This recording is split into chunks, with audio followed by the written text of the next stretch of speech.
जय श्री महाकाल दोस्तों आप सभी लोगों का स्वागत है हमारे आज के इस वीडियो में। दोस्तों अगर आप लोग भी एमपी पुलिस कांस्टेबल के लिए तैयारी कर रहे हैं तो वीडियो बहुत ही ज़्यादा इंपॉर्टेंट है। इस वीडियो में हम लोग कुछ रीजनिंग के ऐसे क्वेश्चंस करते हैं जो कि आपके प्रीवियस ईयर एग्जाम्स में पूछे गए हैं, ठीक है। तो उन सभी क्वेश्चंस को आपको बस इतना करना है कि सभी क्वेश्चंस को साथ साथ सॉल्व करते हुए चलिएगा। यदि आप लोग सॉल्व नहीं करते हैं उन क्वेश्चंस को तो आपका वीडियो देखने का कोई भी बेनिफिट नहीं होने वाला है, साफ साफ बात है। तो आपसे निवेदन है कि आप सभी क्वेश्चंस को सॉल्व करते हुए चलिएगा साथ में, ठीक है। तो देखिए सबसे पहला क्वेश्चन है और क्वेश्चन पहले में आपसे बोला गया है कि कितने कागज़ बोतल नहीं है, कितने कागज़ बोतल नहीं है। अब देखिए यहाँ पे बोतल का जो चिन्ह है, मतलब बोतल जो है ना, जो त्रिभुज वाला है उसके अंदर जितने भी आएंगे वो बोतल के अंदर आएंगे। उसी प्रकार से जो अपना यहाँ पे वृत्त है यानी कि सर्किल है वो पेपर के अंदर आता है। और यहाँ पे आपके सामने दिख रहा है क्रायोन्स, तो क्रायोन्स जो है ना यानी कि चित्रांकनी जो है ना वो क्रायोन्स ये अपने वर्ग के अंदर आएंगे, स्क्वायर के अंदर आएंगे। पूछा हमसे ये गया है कि कितने कागज बोतल नहीं है, यानी कि जो त्रिभुज के अंदर आ रहे हैं उन्हें हटा दो, त्रिभुज के अंदर वाले हटा दो। तो त्रिभुज के अंदर यहाँ पे ये आ रहे हैं, इनको तो हम लेंगे ही नहीं, इनको हम लेंगे ही नहीं, ठीक है। उसके बाद कह रहे हैं कि कितने कागज बोतल नहीं है, तो 3 कागज ये वाले हो गए और 8 कागज ये वाले हो गए। तो 8 और 3 कितने हो गए, टोटल 11 कागज ऐसे हो गए जो बोतल नहीं है, ठीक है।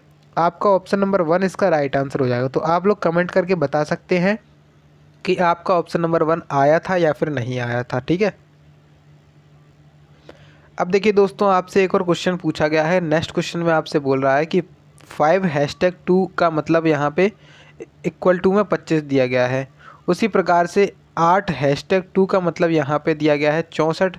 तो आपको बताना किसका है, आपको बताना है 11#2 का मतलब बताइए। तो देखिए अगर आप देख पाएंगे यहाँ पे जो 5 है, क्या है यहाँ पर 5 जो है ना, उसके बाद जो हैशटैग का चिन्ह लगाया है, उसके बाद जो 2 लिखा हुआ है और इसका मान लिख दिया है 25। आप सभी लोग जानते हैं कि जो 5 होता है उसका स्क्वायर क्या होता है, 25 होता है। तो बस जो इसमें इन्होंने जो किया है वो इतना किया है कि जो अपनी पहली संख्या है और दूसरी संख्या है, यानी कि जो पहली संख्या है उस पर दूसरी संख्या का स्क्वायर लगा दिया है। अब दूसरी संख्या का स्क्वायर लगा करके तो 5 का कितना आ गया है, 25 आ गया स्क्वायर। उसी प्रकार से यहाँ पर लिखा हुआ है तो 8 की घात 2 कर देंगे और कितना हो जाएगा, 64 हो जाएगा। उसी प्रकार से यहाँ पे अगर करेंगे तो 11 की घात 2 कितना होता है, 121 होता है। आपका आंसर हो जाएगा ऑप्शन नंबर 2 वाला, ठीक है। ऑप्शन नंबर 2 इस क्वेश्चन का बिल्कुल राइट आंसर हो जाएगा, ठीक है। तो आप लोग कमेंट करके बताइए कि आप लोग इसको कर पाए थे या फिर नहीं। देखिए दोस्तों अब एक बहुत ही ज़्यादा शानदार क्वेश्चन आ चुका है और इस क्वेश्चन में आपसे बोला जा रहा है कि उस विकल्प को चुनिए जिसमें समुच्चय, देखिए यहाँ पे हम सीधा सीधा इस क्वेश्चन की तरफ चलते हैं। यहाँ पर आपको एक लॉजिक दिया गया है क्वेश्चन में आपको 2 समुच्चय दिए गए हैं, दोनों समुच्चय में एक समान लॉजिक लग रहा है। आपको उस लॉजिक को पहचान करके ये 4 जो ऑप्शन आपके सामने दिख रहे हैं, इन ऑप्शन में से मैच करना है कि हमारा कौन सा ऑप्शन सही हो सकता है, ठीक है। इतना आपको करना है। अब आप देखिए यहाँ पे सबसे पहले अगर आप उठाएंगे तो यहाँ पे लिखा हुआ है आपके सामने 101, इसके बाद लिखा हुआ है 102 और 01, उसके बाद लिखा हुआ है 10302। अब देखिए यहाँ पे आपको कुछ ना कुछ लॉजिक है, वो ऐसा लॉजिक है वो आपको समझ में आना चाहिए। अब अगर आप दूसरा वाला उठाएंगे तो यहाँ पे लिखा हुआ है 95, उसके बाद 9025 लिखा हुआ है, उसके बाद लिखा हुआ है 9120। अब देखिए जो यहाँ पे लॉजिक लगाया गया है उस लॉजिक की तरफ चलते हैं। तो लॉजिक कुछ इस तरीके से है, जैसे कि आप देख पा रहे हैं यहाँ पर बहुत बड़ी संख्या हो जा रही है, डायरेक्ट यहाँ पर बहुत बड़ी संख्या हो जा रही है और उसके बाद जो संख्या हो रही है वो काफ़ी ज़्यादा छोटी हो रही है। मतलब जैसे यहाँ पे 2025 था उससे 2020 ही हुआ है, 2020 ही हुआ है, मतलब उसमें 95 जोड़ा गया है। यानी कि अगर दूसरी संख्या जो है ना उसमें हम पहली संख्या को जोड़ देते हैं तो तीसरी संख्या आ जाती है, दूसरी संख्या में हम पहली संख्या को जोड़ देते हैं तो तीसरी संख्या आ जाती है। और दूसरी संख्या कैसे लाते हैं हम, दूसरी संख्या को लाने के लिए जो पहली संख्या है उसका स्क्वायर करना पड़ेगा। यानी कि जैसे आपके सामने 95 है ना, तो इसका स्क्वायर करना पड़ेगा तब हमारी दूसरी संख्या यानी कि 9025 आएगी। अब इसका स्क्वायर करना बहुत ही ज़्यादा आसान होता है, जिसके भी अंत में 5 लिखा हुआ दिखे आपको, आपको जिसके भी अंत में 5 लिखा हुआ दिखे तो पहले आप लोग कर देंगे 5 का स्क्वायर, और 5 का स्क्वायर कितना होता है 25, ठीक है। इतना आपने कर दिया। उसके बाद आप लोग उठाएंगे ये वाली संख्या यानी कि पहली वाली संख्या। तो पहली वाली संख्या आपने उठाई जैसे ही, तो आपको उसके एक आगे उससे एक बढ़ा करके गुणा करना है। जैसे 9 लिखा हुआ है तो 9 का आगे यानी कि 10 से गुणा करेंगे, तो 9 का 10 से करेंगे तो 90 हो जाएगा, तो इसका स्क्वायर बनेगा 90 25। इस तरीके से इसमें इन्होंने किया है, यानी कि किया क्या जा रहा है, लॉजिक कुछ इस तरीके से लगाया गया है। अपनी जो पहली संख्या है उसका स्क्वायर करके हमारी दूसरी संख्या आई है। अब जो स्क्वायर आया है 90 25, उसमें हमने अगर 95 और जोड़ दिए यानी कि पहली संख्या और जोड़ दी तो हमारा तीसरी संख्या आ जाएगी यानी कि 9120 आ जाएगी, ठीक है। इस तरीके से इसमें लॉजिक लगाया गया है। उसी सेम लॉजिक को इसमें भी आप लोग चेक कर सकते हैं। जैसे आप देख पाएंगे जो 101 होता है इसका स्क्वायर कितना होता है, तो इसका स्क्वायर होता है 10201। इसको आप लोग चेक कर सकते हैं, यही आने वाला है, ठीक है। इसका स्क्वायर इतना हो गया। अब इसमें आप लोग जो है ना तीसरी संख्या निकालनी है आपको, तो पहली संख्या को इसमें जोड़ना पड़ेगा, तो 101 और जोड़ दो इसमें, तो यहाँ पे 2 0 3 0 और 1, देख सकते हैं आप लोग कि वही सेम संख्या आ रही है। तो आपको बस इतना करना है। अब यहाँ पे 4 ऑप्शंस दिए गए हैं, उनमें से आपको पहचानना है कि हमारा कौन सा ऑप्शन हो सकता है। तो अगर आप देख पाएंगे यहाँ पे जैसे हमने देखा कि आपके सामने जो लिखा हुआ है, तो इसमें आप देखेंगे कि यहाँ पर इन दोनों को आप लोग जैसे इससे ये वाली संख्या निकाल के देखो तो शायद आसान हो जाए। जैसे आपने देखा कि पहला वाला ऑप्शन उठा करके चेक करो, पहले वाले ऑप्शन में आपने देखा कि जो 102 है 102 का स्क्वायर करना पड़ेगा हमें। तो 102 का स्क्वायर करने के लिए आपको 102 इंटू 102 करना पड़ेगा। तो जब आप इसका स्क्वायर करेंगे तो आपके सामने आएगा 10404, ये आपके सामने आएगा, यानी कि यहाँ पे स्क्वायर जो है ना वो बिल्कुल सही लिख रहे हैं। अब आपको आगे और चेक करना है कि यहाँ पे अगर ये वाली संख्या आ जाती है तो हमारा मान बिल्कुल सही हो जाएगा, यानी कि 10404 में हम अगर 102 जोड़ देते हैं तो ये आना चाहिए। देखते हैं आता है कि नहीं आता है। तो 4 और 2 6 0 और 5 0 1, यानी कि ये आ रहा है। इसका मतलब ये है कि ये हमारा जो लॉजिक था वो इसमें सेट हो रहा है। तो आपका जो करेक्ट आंसर बनेगा वो इसका ऑप्शन नंबर 1 बनेगा इस क्वेश्चन का, ठीक है। देखिए एग्जामिनर ने ये क्वेश्चन थोड़ा लेंदी डाला था, इसी वजह से एग्जामिनर ने अपने दिमाग के हिसाब से जो अपना ऑप्शन है वो भी पहले नंबर पे लगाया था, क्योंकि आपको इसमें ही टाइम लग जाएगा, क्योंकि लॉजिक को ढूंढने में टाइम लग जाएगा तो आपको ऑप्शन ढूंढने में टाइम ना लगे, इसी वजह से उसने पहले नंबर पर एग्ज़ाम में जो है ना ऑप्शन डाल दिया था, जो कि आपका करेक्ट आंसर था। अब देखिए आपसे एक और आसान क्वेश्चन पूछा गया है। अब आसान क्वेश्चन क्यों पूछा है, क्योंकि देखिए एक कठिन क्वेश्चन एक सरल क्वेश्चन इस तरीके से पूछे जाते हैं आपके एग्ज़ाम में। अगर 25 क्वेश्चन पूछ रहा है तो 25 में से सारे थोड़े ना कि आपको बहुत ही ज़्यादा कठिन दे देगा, क्योंकि टाइम तो मेंटेन कराना ही है। मान के चलो आपको 60 मिनट दिए जा रहे हैं और 100 क्वेश्चन अटैम्प्ट करने हैं, तो आपके पास टाइम की बहुत कमी है। तो टाइम की बहुत कमी उसको पूर्ति कहाँ से होगी, इसी प्रकार के क्वेश्चन से। कुछ क्वेश्चन उसमें आसान दे दिए जाते हैं और कुछ क्वेश्चन उसमें कठिन दे दिए जाते हैं। तो जैसे आपने देखा कि यहाँ पे जो रांची है वो किसकी राजधानी होती है, झारखंड की, यानी कि जो पहले नंबर पर आ रहा है वो राजधानी आ रही है, राजधानी आ रही है, और दूसरे नंबर पर आ रही है आपकी झारखंड यानी कि राज्य आ रहा है। उसी प्रकार से जो दिसपुर है वो असम की राजधानी है, ठीक है। सिक्किम की राजधानी गंगटोक है, मेघालय की राजधानी शिलोंग है, और नागालैंड की राजधानी क्या है, कोहिमा, ठीक है। देखिए दोस्तों अब आपसे एक और क्वेश्चन पूछ रहा है, और क्वेश्चन में आपसे कथन और निष्कर्ष से पूछा गया है। कथन आपको दिए गए हैं 2 और 3 निष्कर्ष दिए गए हैं। तो इन कथनों को हम वेन डायग्राम के तरीके से सॉल्व करेंगे। सबसे पहले आप देखेंगे इसमें कि सभी डी ई है, मतलब जितने भी डी हैं उसको कहाँ पर हम लिख लेंगे, ई के अंदर लिख देंगे, ठीक है। उसके बाद कह रहे हैं कि कुछ ई एफ हैं, तो कुछ ई एफ इस तरीके से भी बन सकते हैं या फिर इस तरीके से भी बन सकते हैं, यानी कि एफ वाला जो भाग है वो डी के अंदर होकर भी जा सकता है या फिर इस तरीके से भी होकर जा सकता है, समझ रहे हैं। मतलब इसमें आपके सामने पॉसिबिलिटी बनेंगी बहुत सारी, तो हमने इसमें केवल ये वाला चित्र ले लिया है। उसके बाद आप देख पाएंगे यहाँ पे पहला जो निष्कर्ष कह रहा है कि सभी डी एफ हैं, तो ये बात बिल्कुल गलत हो जाएगी। ये बात क्या हो जाएगी, बिल्कुल गलत हो जाएगी, सभी डी एफ हैं, क्योंकि अगर हम यहाँ पे इस तरीके से बना देते हैं तो यहाँ पे हो जाती कि सभी डी एफ हैं, लेकिन यहाँ पे क्या है, संभावना बन रही है इसकी, 100% सत्य नहीं माना जाएगा इसको, ये गलत हो गया। दूसरा कह रहा है कि कुछ ई एफ हैं, ये बात बिल्कुल सत्य मानी जाएगी, क्योंकि क्योंकि क्या हो रहा है, ई और ये एफ वाला कुछ भाग क्या है डार्क जो कर रहे हैं हम, वो क्या है, कुछ भाग ई का एफ में जा रहा है और एफ का ई में आ रहा है। इसका मतलब ये है कि कुछ एफ ई हैं, ये बात बिल्कुल सही है। तीसरा कह रहा है कि सभी ई डी हैं, ये क्या है, गलत है। तो यानी कि यहाँ पे केवल और केवल जो निष्कर्ष नंबर 2 है वो इसका राइट आंसर है, यानी कि केवल निष्कर्ष 2 कथन के अनुसार है। ऑप्शन नंबर 4 जो है ना वो क्वेश्चन का आपका बिल्कुल सही आंसर हो जाएगा। ठीक है,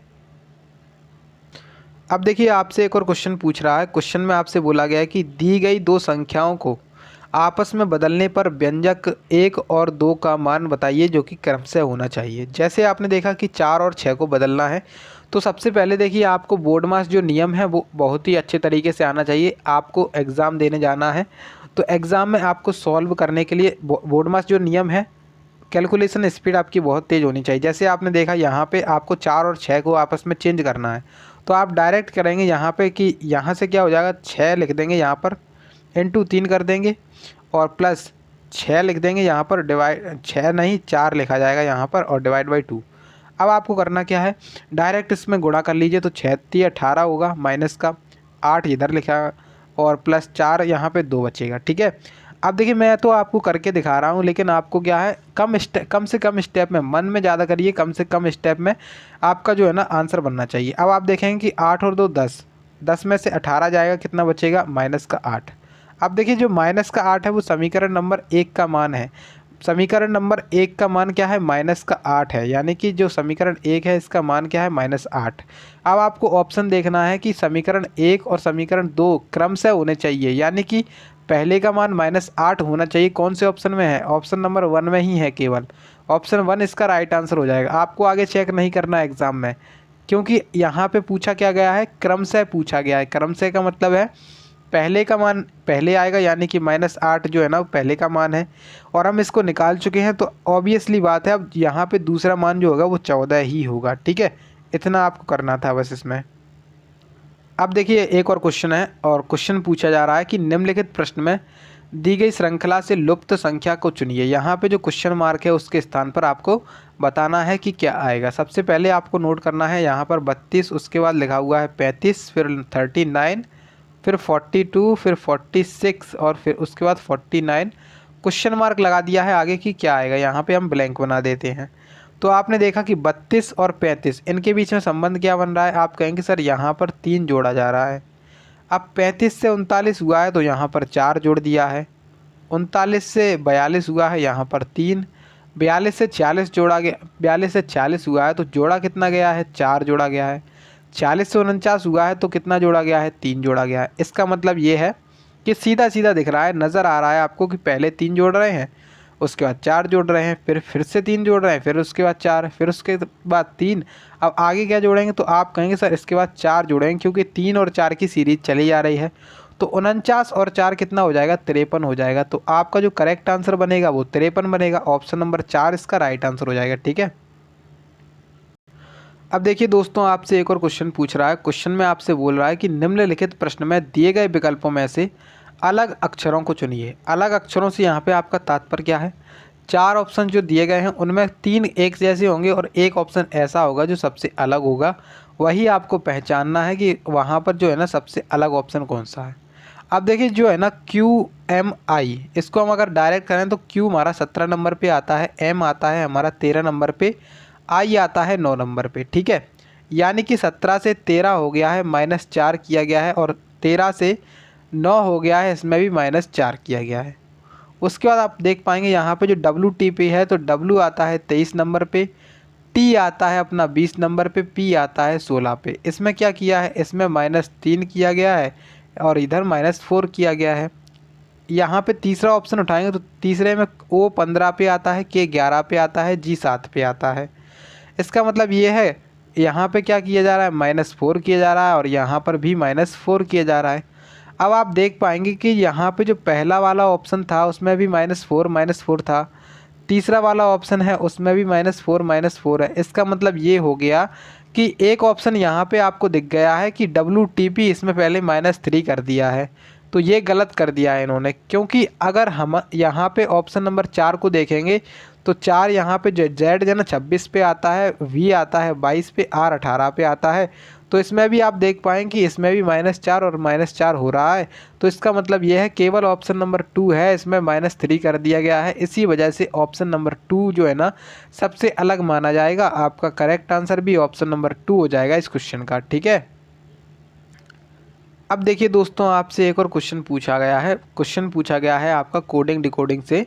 पूछ रहा है क्वेश्चन में कि किसी एक खास कूट भाषा में ऑलवेज को इस तरीके से लिखा जाता है। तो आपसे पूछा गया है कि बियॉन्ड का कोड क्या होगा, बियॉन्ड के बारे में बताइए। तो अगर आप देखना चाहें इसको, तो सबसे पहले आप देखेंगे कि ऑलवेज जो है ना उसको क्या लिख रहे हैं।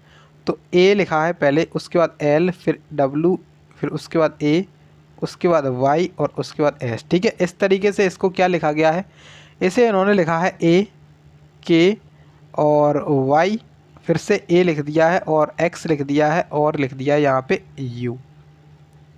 अब आप देख पाएंगे यहाँ पे जो है ना सेम लिख दिया है, सेम सेम। ये वाले क्या कर रहे हैं, सेम सेम हो रहे हैं।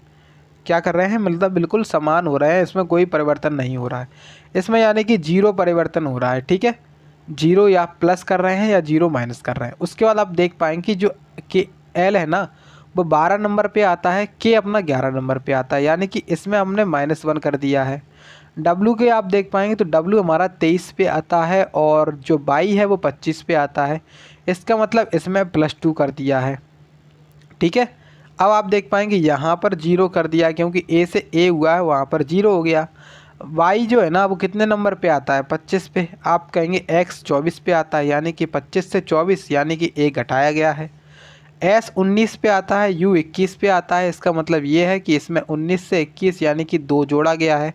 अब आपको सीधे सीधे नज़र आ रही है सीरीज़ की। सबसे पहले आपको करना क्या है, 0, उसके बाद -1, उसके बाद +2, फिर उसी तरीके से फिर आगे कंटिन्यू करना है 0, -1 और +2, ठीक है। अब यहाँ पे आपको निकालना है बियॉन्ड में। तो आप देखेंगे कि BEYON और डी, ठीक है, ये आपके सामने है 4 6। तो आपको सबसे पहले यहाँ पर 0 करना है, यहाँ पर -1 करना है, यहाँ पर +2 करना है। उसी तरीके से यहाँ पर भी 0 करना है, यहाँ पर -1 करना है, यहाँ पर +2 करना है।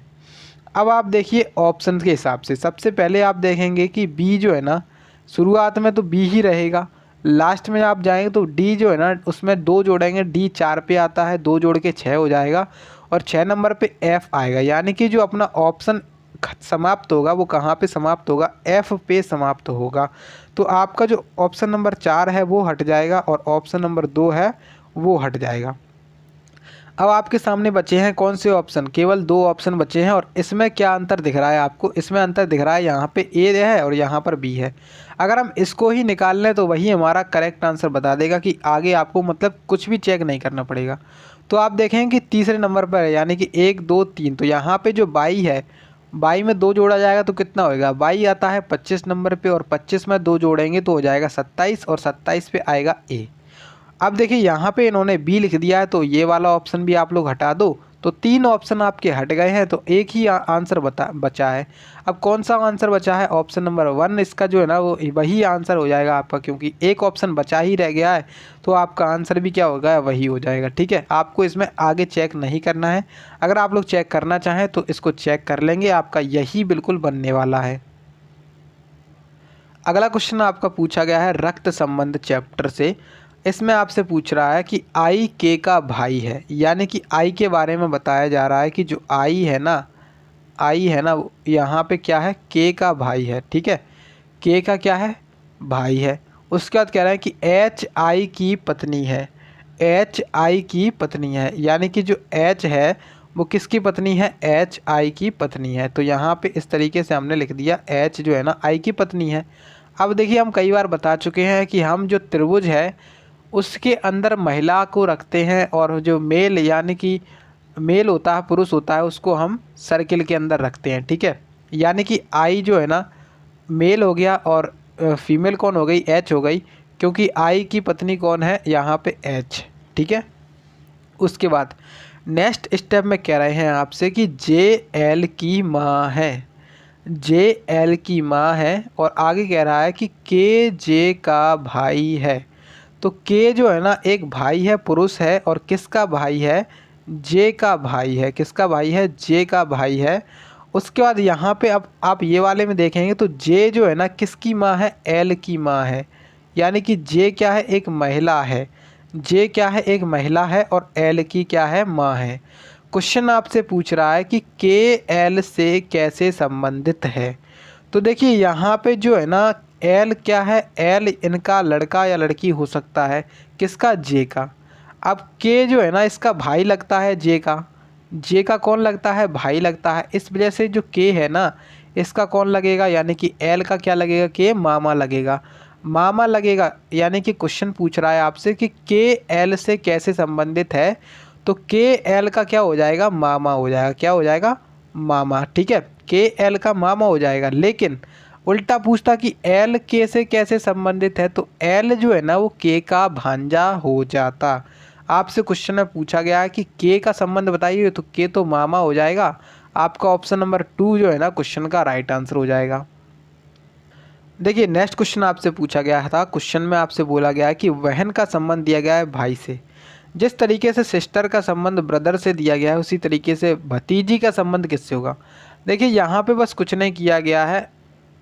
जैसे आपने देखा कि बहन और भाई सिस्टर और ब्रदर, उसी तरीके से भतीजी और भतीजा। आपका जो करेक्ट आंसर है वो बनेगा ऑप्शन नंबर 1। बहुत ही ज़्यादा आसान क्वेश्चन है, इसमें ज़्यादा सोचने की ज़रूरत नहीं है। अब देखिए एक और बहुत ही ज़्यादा शानदार क्वेश्चन आपसे पूछा गया है। क्वेश्चन आपसे बोला गया है कि यहाँ पर आपको दो समुच्चय दिए गए हैं।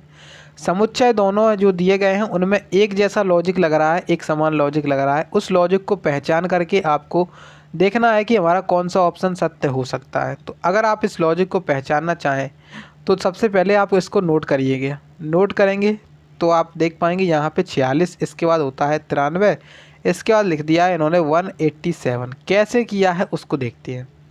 तो इन्होंने कुछ नहीं किया है, क्या किया है? जो अपनी पहली संख्या है उसका 2 से मल्टीप्लाई कर दिया है। क्या कर दिया है? उसका 2 से मल्टीप्लाई। तो 46 दूनी कितना होता है? 46 दूनी होता है 92। यानी कि 46 दूनी तो 92 होता है, लेकिन इन्होंने लिखा है 93, यानी कि उसमें 1 को जोड़ा गया है। यानी कि जो पहली संख्या थी उसमें 2 का मल्टीप्लाई करके 1 जोड़ दिया है, तो अपना इस तरीके से 93 आ गया। अब 93 से 187 हो गया है, इसमें भी 2 का मल्टीप्लाई किया गया है, क्योंकि 93 दूनी होता है कितना? 186, और उसमें भी +1 कर दिया है तो 187 हो जाएगा। कितना हो जाएगा? 187। इस तरीके से इसमें किया गया है। अब ये लॉजिक हमारा सही है या फिर गलत है, इसकी पहचान हमें कौन कराएगा? इसकी पहचान हमें कराएगा ये वाला। अब आप देख पाएंगे 123 आपके सामने जो लिखा हुआ है, इसको अगर हम इंटू 2 और +1 करते हैं तो हमारा 247 आना चाहिए। तो 123 दूनी होता है 246, और 246 और 1 हो जाएगा 247। इसका मतलब ये है कि ये तो आ गया। अब आगे और चेक करना पड़ेगा, तो आगे जब चेक करेंगे तो इसमें भी इंटू 2 और +1 करेंगे तो 247 दूनी कितना होता है? 7 दूनी 14, यानी कि होता है आपका 294, 494, और 494 में 1 जोड़ा जाएगा तो 495। अब 495 आपको दिख रहा है यहाँ पे? क्या बिल्कुल दिख रहा है। इसका मतलब ये है कि लॉजिक हमारा बिल्कुल सही है। बस आपको केवल ऑप्शन को चेक करना है और बस अपना आंसर निकालना है।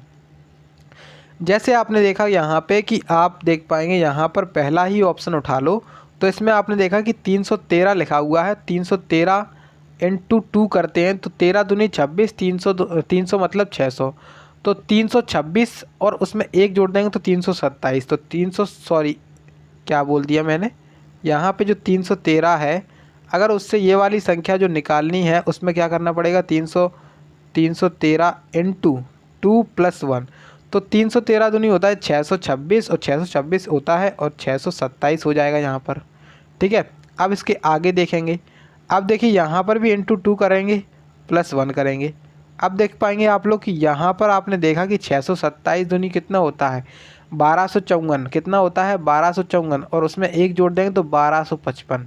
इतना आना चाहिए। क्या इसमें आ रहा है? बिल्कुल आ रहा है। इसका मतलब ये है कि आपका जो आंसर बनेगा वो यही बनेगा। आपका जो आंसर बनेगा वो यही बनेगा इस क्वेश्चन का। ठीक है,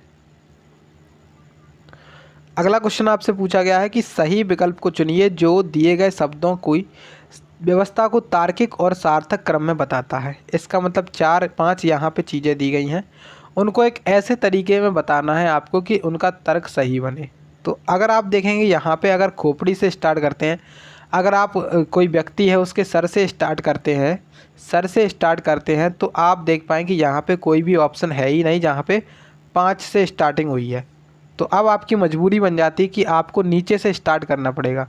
नीचे से कहाँ से? जहाँ से पैर की शुरुआत होती है वहाँ से। अब आपको जो दिया गया है उसको लिखते हैं। तो सबसे पहले क्या आएगी? आपकी जांघें आएंगी। तो सबसे पहले जांघ हो जाएगी यानी कि 1 वाला हो जाएगा। जांघ के बाद क्या आएगा? अपना पेट आएगा यानी कि 2 वाला हो जाएगा। पेट के बाद अपना क्या आएगा? नाक या फिर होंठ या फिर खोपड़ी। तो आप कहेंगे सर होंठ पहले आएगा। क्या आएगा? होंठ पहले आएगा, उसके बाद नाक आएगी, फिर लास्ट में खोपड़ी चली जाएगी। यानी कि होंठ पहले, उसके बाद नाक और लास्ट में खोपड़ी। तो इस तरीके से कोड बना है इसका कि 1 2 4 3 1 2 4 फिर 3 5। ऑप्शन नंबर 1 जो है ना करेक्ट आंसर। तो आप लोग कमेंट करके बता सकते हैं कि आप लोग बना पाए थे या फिर नहीं। अब देखिए दोस्तों, आपसे एक और शानदार क्वेश्चन पूछ लिया है इन्होंने, और क्वेश्चन में आपसे बोल रहा है कि दी गई आकृति में कितने त्रिभुज हैं। तो कितने त्रिभुज हैं इसमें आपको बताना है। तो एक बेसिक आकृति होती है त्रिभुज की, उस आकृति को समझ लेते हैं तो आपके सामने जो त्रिभुज हैं उनकी संख्या अपने आप निकल के आ जाएगी सामने। जैसे आपने देखा कि अब आपसे मैं पूछूं कि इस आकृति में बताइए कि कितने त्रिभुज हैं, तो आप झट से जवाब दे देंगे कि सर एक त्रिभुज है, इसमें एक त्रिभुज है। उसके बाद अगर मैं यहाँ से एक लाइन खींच दूँ, यहाँ से एक लाइन खींच दूँ, तो अब आपसे पूछूं कि इसमें अब कितने त्रिभुज हैं, तो आप लोगों में से बहुत सारे लोग बोलेंगे कि सर इसमें अभी 2 त्रिभुज हैं। आप लोगों में से ही बहुत सारे लोग बोलेंगे कि इसमें अभी 3 त्रिभुज हैं। तो 3 त्रिभुज वाले सही हो जाएंगे और 2 त्रिभुज वाले गलत हो जाएंगे। अब 2 त्रिभुज वाले गलत कैसे हुए, तो आपको दिखाते हैं कि यहाँ पर 3 त्रिभुज कैसे आए हैं। तो आपने देखा यहाँ पर सबसे पहले इधर वाला जो छोटा त्रिभुज है, एक ये गिन लेंगे आप लोग, इधर वाला ये छोटा त्रिभुज है, एक ये गिन लेंगे, तो 2 त्रिभुज हो गए। अभी हमने छोटे छोटे 2 त्रिभुज क्या किए हैं, गिने हैं। लेकिन अभी हमने जो बड़ा वाला त्रिभुज है इसको तो गिना ही नहीं था, तो इसको भी जब गिनेंगे तो कितने हो जाएंगे? 3 त्रिभुज हो जाएंगे। ठीक है, तो इतना आप समझ गए होंगे कि इस आकृति में 3 त्रिभुज हैं। अब यहाँ पे जैसे मान के चलो यहाँ पे बहुत सारी लाइनें खींच दी जाएँ, तब आपसे पूछ लिया जाए कि इस आकृति में कितने त्रिभुज हैं, तो आपको बताना बहुत ही ज़्यादा मुश्किल हो जाएगा कि इस आकृति में कितने त्रिभुज हैं। तब आपके लिए एक ट्रिक बनती है, और वो ट्रिक क्या है? वो ट्रिक कुछ इस तरीके से है कि आपको जितने भी भाग इसमें हो रहे हैं, जितने भी इसमें लाइनें हो रही हैं, उनके बीच में नंबरिंग कर दो। जैसे आपने देखा यहाँ पे कि एक भाग ये है, दूसरा भाग ये है, तीसरा भाग ये है, चौथा भाग ये है और 5वां भाग ये है। तो इसमें टोटल 5 भाग हो रहे हैं। अब इन सभी को आपस में क्या करना है? आपको जोड़ देना है, इन सभी को आपस में जोड़ देना है। अब जब जोड़ेंगे इसको तो 2 और 1 3 और 3 6 और 4 10 और 5 15, यहाँ पे 15 त्रिभुज निकल के आएंगे टोटल। जब आप इनको गिनने के लिए बैठोगे तब इसमें टोटल 15 त्रिभुज निकल के आएंगे। आप लोग गिन सकते हैं घर पे। ठीक है, बेसिक आकृतियाँ मैंने आपको बता दी। जैसे एक सामने आपके आकृति है, उसमें एक लाइन खींची, जितने भी भाग हो रहे हैं उनको आपस में जोड़ दो, तो 1 और 2 कितना हो जाएगा? 3। इसमें 3 त्रिभुज बनेंगे। ठीक है, अब देखिए यहाँ पर भी आपको उसी तरीके की एक बेसिक आकृति नज़र आ रही होगी।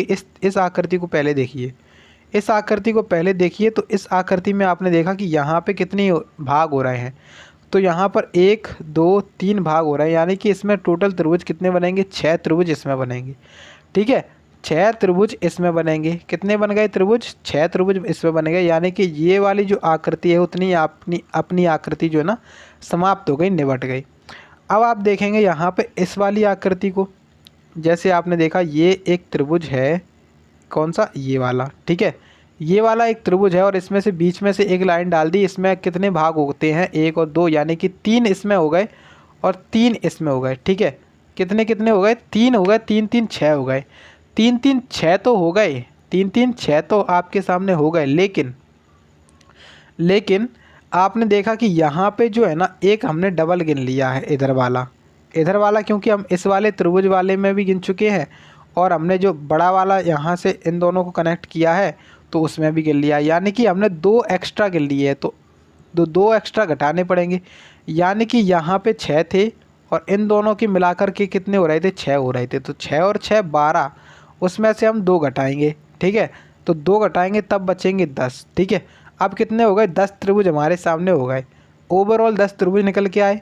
अब आपको एक बड़ा वाला त्रिभुज भी नज़र आना चाहिए। बड़ा वाला त्रिभुज कौन सा, ये वाला जो त्रिभुज है वो अभी तक हमने गिना नहीं था। तो 10 तो हमारे सामने पहले ही से ही थे और एक और जोड़ दिया, तो यहाँ पे जो संख्या निकल के आई इनकी वो निकल के आएगी 11। 11 इसमें करेक्ट आंसर होगा आपका। आपका जो ऑप्शन नंबर 2 है ना, वो इसका सही उत्तर माना जाएगा। अब देखिए एक और क्वेश्चन पूछा है आपसे। क्वेश्चन आपसे पूछा गया है समुच्चय वाला ही। समुच्चय में आपको 2 समुच्चय दिए गए हैं और 2 समुच्चय दिए गए हैं, उनमें किसी ना किसी लॉजिक से एक समान हो गए। और ये जो समुच्चय है इनका लॉजिक पहचान करके 4 ऑप्शंस में से आपको ऑप्शन फाइंड करना है कि कौन सा होगा। तो जैसे आपने देखा सबसे पहले वाले में लिखा हुआ है 32, 24 और उसके बाद लिखा हुआ है 8। तो अगर आप देखेंगे कि पहले वाले में आपको एक लॉजिक समझ में आ गया, झट से आप देख पाएंगे कि इसमें आपको लॉजिक समझ में आ गया कि जो अपनी लास्ट वाली संख्या है यानी कि जो 8 है उसमें अगर 3 का मल्टीप्लाई कर दें तो यहाँ पे 24 आ जाएगा, और उसी में अगर 4 का मल्टीप्लाई कर दें तो यहाँ पर 32 आ जाएगा। इस तरीके से आपने ये लॉजिक इसमें निकाल लिया। अब ये लॉजिक इसमें जो लगा है अगर इसमें भी फॉलो कर गया तो वो हमारा बिल्कुल सही लॉजिक माना जाएगा। लेकिन आप यहाँ पे देख पाते हैं कि 48, 42 और 6। अब यहाँ पे अगर हम 3 का मल्टीप्लाई करते हैं तो 6 3 कितना होता, 18। इन्होंने लिखा है 42। इसका मतलब ये है कि हमारा जो लॉजिक पुराना वाला हम लगाए थे वो हो गया फेल। इसमें लॉजिक फॉलो हो ही नहीं रहा है तो ये तो फेल ही माना जाएगा। अब क्या करें, अब यहाँ पे करना क्या है, एक बार फिर से नोट करो इसको। तो फिर से आपने देखा यहाँ पर, तो फिर से आप देख पाएंगे कि यहाँ पर 32 लिखा हुआ है, यहाँ पर 24 लिखा हुआ है। अगर इन दोनों को आपस में घटाया जाए यानी कि 32 में से अगर 24 जाएगा तो कितना बचेगा, घटा करके चेक करोगे तो आपको पता चलेगा कि 8 बचेगा।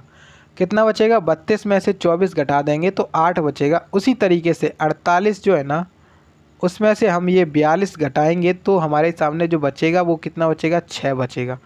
इसका मतलब ये है कि अपने जो समुच्चय हैं उनमें 3 संख्याएं आपको दी गई हैं। पहली और दूसरी संख्या का जो अंतर है वो अपना तीसरी संख्या निकल के आ रही है। इतना इसमें लॉजिक लगाया गया है। अब आप देख पाएंगे यहाँ पर तो 64 और 62 का अंतर होगा 2, इन्होंने लिखा है 8, ये हो गया गलत। उसी प्रकार से 18 और 12 का अंतर होगा 6, इन्होंने लिखा है 4, तो ये भी गलत हो गया, ये भी गलत हो गया। तीसरे वाले में देख पाएंगे तो 16 में से 14 जाएगा 2 बचेगा, इन्होंने लिखा है 4, तो ये भी गलत हो गया। 56 में से 50 जाएगा तो 6 बचेगा, इन्होंने भी 6 लिखा है, इस वजह से एक ही बचेगा। आंसर आपका ऑप्शन नंबर 4, ऑप्शन नंबर 4 बचेगा, जो कि आपका क्या हो जाएगा, बिल्कुल सही उत्तर हो जाएगा इसका। अब देखिए आपको एक और क्वेश्चन पूछा गया है। क्वेश्चन पूछा गया है कि स्तनपायी जो है ना इसका संबंध दिया गया है मनुष्य से। स्तनपायी का संबंध मनुष्य से दिया गया है तो सरीसृप का संबंध किससे होगा, सरीसृप का संबंध बताइए। जैसे देखिए जो मनुष्य होता है वो क्या होता है, स्तनपायी होता है। तो सरीसृप जानवर कौन सा होता है, 4 ऑप्शन है सरीसृप, यानी कि सरीसृप का मतलब होता है जो जानवर रेंगते हैं, जानवर रेंगते हैं उन्हें सरीसृप कहते हैं।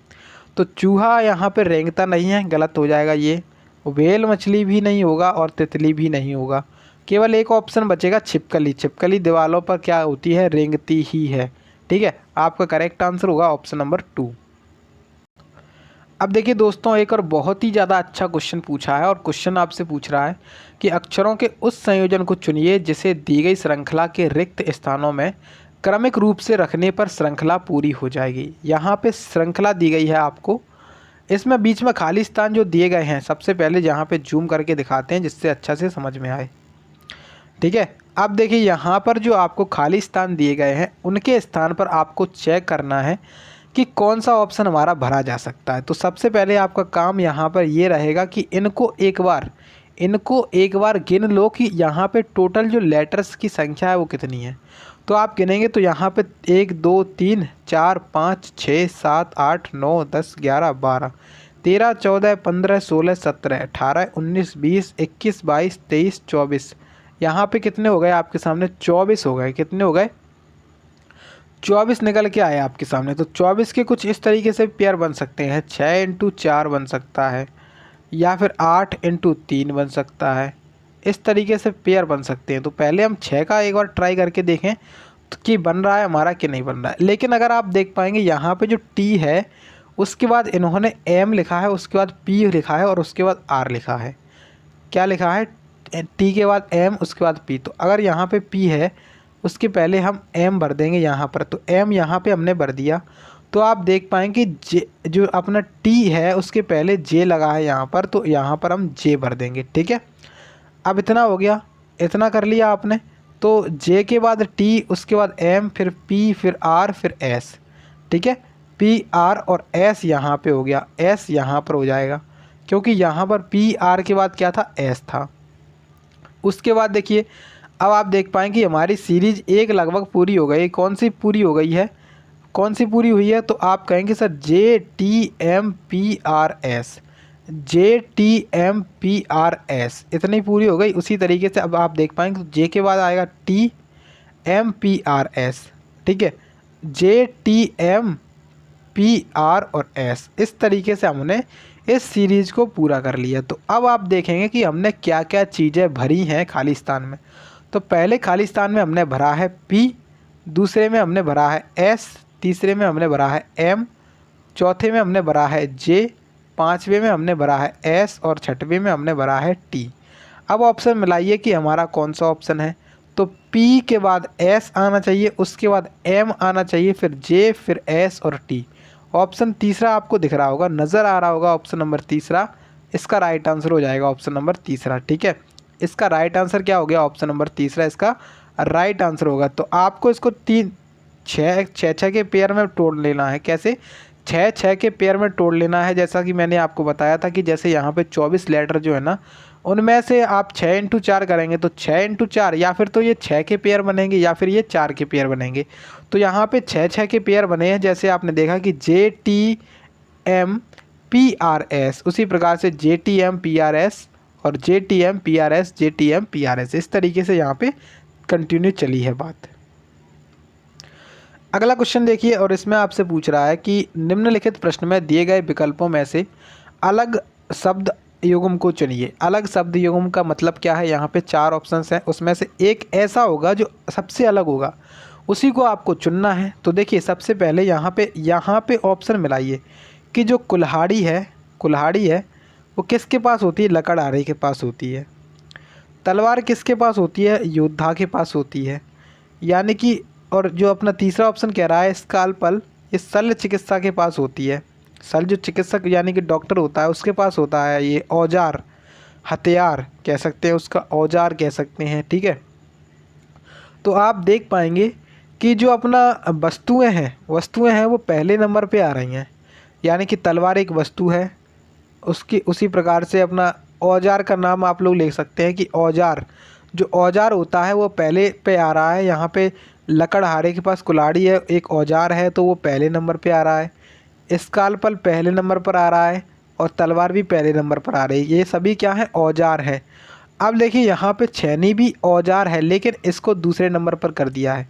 अगर ये ऐसे होता कि पहले आपके सामने लिखा होता छेनी, उसके बाद लिखते ये मूर्तिकार, तो ये भी इसी के जैसा हो जाता। तो ये भी कैसा हो जाता? इसी के जैसा हो जाता। तो हम इसमें अलग निकाल ही नहीं पाते। तो इसी वजह से इन्होंने एक अलग डाल दिया था, और अलग कौन सा था? वो वही था, ऑप्शन नंबर 1 वाला। ऑप्शन नंबर 1 वाला इसमें अलग था, तो आपका आंसर भी ऑप्शन 1 हो जाएगा इसका।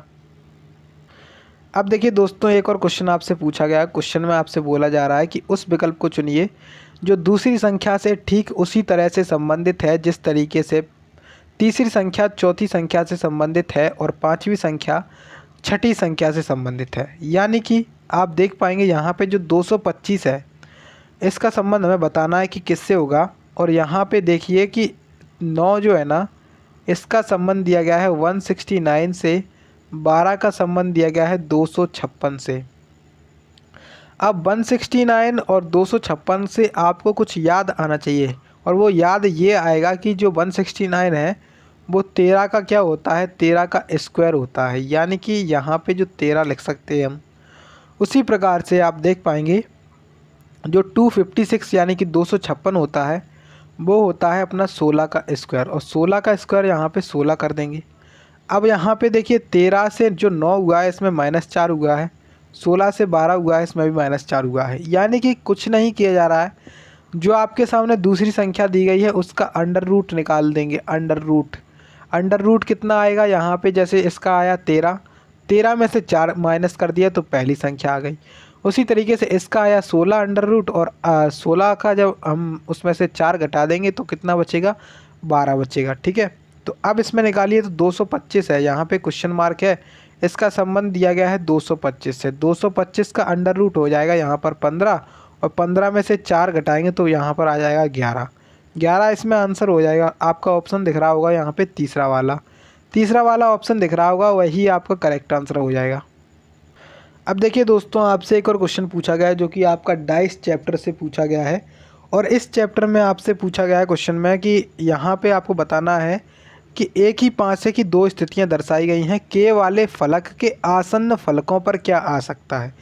आसन्न फलकों का मतलब क्या होता है, देखिए यहाँ पे दो तरीके से क्वेश्चन पूछता है। एक में आपसे पूछ लेगा कि विपरीत बताइए, कि किसी का भी विपरीत पूछ लेगा, और दूसरा आपसे पूछेगा कि आसन्न बताइए कि इसका आसन्न कौन सा हो सकता है। जैसे आप देखेंगे यहाँ पर तो आप देख पाएंगे कि यहाँ पे दो पासे दिए गए हैं, तो जब भी आपके सामने दो पासे आए तो आपको उनमें एक कॉमन ढूंढना है। क्या कॉमन ढूंढना है, कोई भी आपको एक चीज़ कॉमन मिल जाए तो आपको कॉमन मिलेगा यहाँ पर ए कॉमन मिल गया दोनों में, तो आप ए को 2 बार लिख लेंगे, 2 बार लिख लिया। अब ए यहाँ पे क्लॉकवाइज या एंटी क्लॉकवाइज दिशा में चलेंगे। जैसे यहाँ से हमने क्लॉकवाइज दिशा चले तो क्लॉकवाइज दिशा में यहाँ पे ए के बाद के आया, उसके बाद आया यहाँ पर टी। इस वाले में ए के बाद एच आया क्लॉकवाइज दिशा में, उसके बाद क्या आया, बी आया। ठीक है, अब देखिए यहाँ पे एक जो अपने सामने निकल के आया है कि टी का अपोजिट क्या है, बी है, के का अपोजिट एच है, तो इसका मतलब ये है। और इसमें एक कॉन्सेप्ट और लगता है कि जो अपना अपोजिट वाले फलक होते हैं वो कभी भी एक साथ नहीं दिखते हैं। यानी कि जैसे मान के चलो टी आपके ऑप्शन में, जैसे मतलब टी एक बार आपके सामने दिख गया पासे में, तो उसका अपोजिट यहाँ पे जो बी है वो आपको इसमें नहीं दिखना चाहिए। तो इतनी तो इसमें कॉन्सेप्ट होता है। तो अब यहाँ पे आपको करना क्या है कि आपको बताना है कि के वाले फलक के आसन्न फलकों पर क्या आ सकता है। आसन्न मतलब उसके बराबर फलकों पर, यानी कि उसके बगल वाले फलकों पर। ठीक है, तो सबसे पहले देखिए एच तो आएगा नहीं, एच आएगा नहीं क्योंकि एच उसका विपरीत है, और विपरीत वाले कभी भी एक साथ नहीं दिखते हैं। तो जिस जिस ऑप्शन में एच है उसको हटा दो, तो आप देख पाएंगे इस वाले ऑप्शन में एच है, इसको हटा दिया, इस वाले में भी है और इस वाले में भी है, तो एक ही ऑप्शन बचा है आपके सामने, वही आपका राइट आंसर हो जाएगा। अब देखिए हमारा आज का लास्ट क्वेश्चन है, और लास्ट क्वेश्चन में आपसे बोला गया है कि दिए गए कागज़ को मोड़कर एक घन बनाया जाता है। यहाँ पर एक ओपन डाइस दिया गया है, इसे मोड़ करके एक घन बनाया जाता है। इस प्रकार बने हुए घन में ए दर्शाने वाले फलक के विपरीत फलक पर कौन सी संख्या आएगी। तो आपको देखिए सबसे पहले यहाँ पर देख पाएंगे आप लोग, मैंने आपको कॉन्सेप्ट बताया था कि जब भी आपके सामने ओपन डाइस आए तो ओपन डाइस में आपको करना क्या है, ओपन डाइस में आपको करना है ये कि आपको जैसे ही विपरीत निकालने हैं तो आप एक अल्टरनेटिव वाला विपरीत मानेंगे। जैसे यहाँ पे आर का विपरीत निकालना है तो आर का विपरीत यहाँ पे बी को हटा दो, बी को छोड़ के डी हो जाएगा, यानी कि आर का अपोजिट क्या हो गया, डी हो गया। उसी तरीके से डी का अपोजिट भी आर हो जाएगा। ठीक है, उसके बाद यहाँ पे के का अपोजिट क्या हो गया, सी हो गया, तो के का अपोजिट क्या हो गया, सी हो गया। अब यहाँ पे बी बचा रह गया है और यहाँ पर बचा रह गया है ए, तो ये भी आपस में क्या है, अपोजिट है। तो आपको बताना था कि ए वाले फलक के विपरीत, यानी कि ए दर्शाने वाले फलक के विपरीत फलक पर कौन सा आएगा, तो आपका करेक्ट आंसर हो जाएगा बी आएगा। ठीक है, वहीं आपसे पूछता कि आर के विपरीत क्या है, डी बताइए, तो डी के विपरीत आर हो जाता, आर के विपरीत डी हो जाता, के विपरीत सी। मतलब इतना आपको करना है, आपसे कोई सा भी पूछेगा तो आप लोग बता देंगे। ठीक है, तो यहाँ पर इसका करेक्ट आंसर हो जाएगा ऑप्शन नंबर 2, जो कि आपका बिल्कुल सही हो जाएगा। ठीक है, तो अब देखिए यहाँ पे हमने आज के क्वेश्चंस को कंप्लीट कर लिया है। अब आपका काम क्या है, जो क्वेश्चंस मैंने कराए हैं आपको, उनमें से आपको बताना है कि आप लोगों ने जो सॉल्व किए हैं क्वेश्चन, उनमें से आपके कितने क्वेश्चंस ठीक निकले हैं। ठीक है, उसके बाद आपको अगर वीडियो पसंद आई है तो प्लीज़ वीडियो को लाइक कर दीजिएगा, और मेरे चैनल को सब्सक्राइब करके बेल नोटिफिकेशन आइकन को ज़रूर से दबा लीजिएगा, जिससे हमारे आने वाले सभी वीडियोज़ के नोटिफिकेशन आप तक पहुँच सके। चलिए मिलते हैं किसी नेक्स्ट वीडियो में, तब तक के लिए जय हिंद, जय भारत।